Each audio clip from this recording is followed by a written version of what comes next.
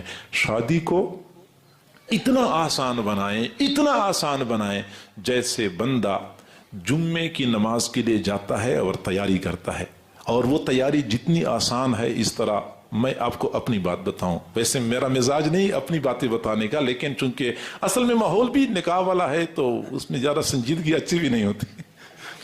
اچھا ہوا یہ کہ جب میری اپنی شادی ہونی تھی تو میں ہوں خیبر پختونخوا کا، اور جنگ میں الحمدللہ کوئی 22-23 سال ہو گئے ہیں، اپنے حضرت کے پاس ہوں۔ حضرت نے ہی مجھے فرمایا تھا شادی میں، ایک تو ہماری دیر میری شادی میں بھی ہوئی تھی، اس کی وجہ یہ بنی تھی کہ والدین کا اصرار تھا کہ شادی آپ کی ادھر ہونی ہے، حضرت جی کا اصرار تھا کہ نہیں آپ کی شادی میں نے اپنی مرضی سے کروانی ہے، اس لیے پھر یہ اصرار دونوں طرف سے تھا۔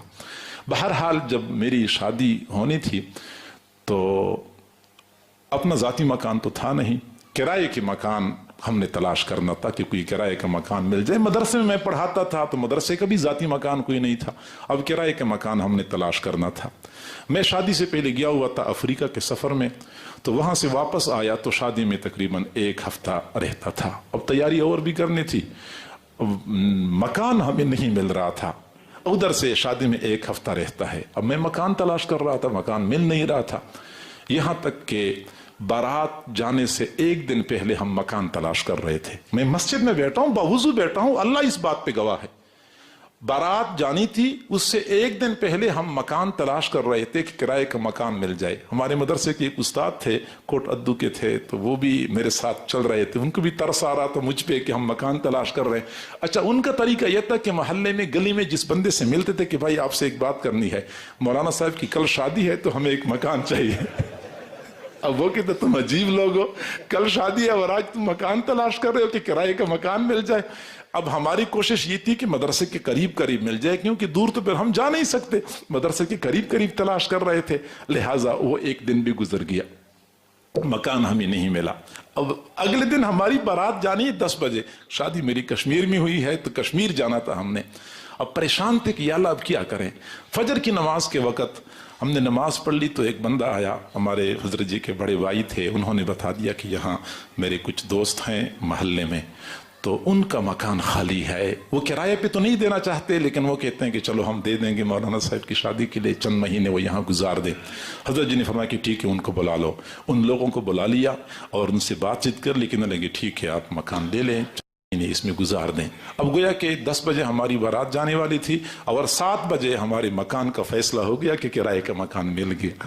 پھر میں نے اپنے ساتھیوں سے کہا کہ میں تو جا رہا ہوں بارات پہ، تو ذرا تم لوگ مکان کو صاف کر لو، سفیدی وغیرہ کر لو، کشمیر جانا تھا، 2 دن کے بعد ہم واپس آ گئے۔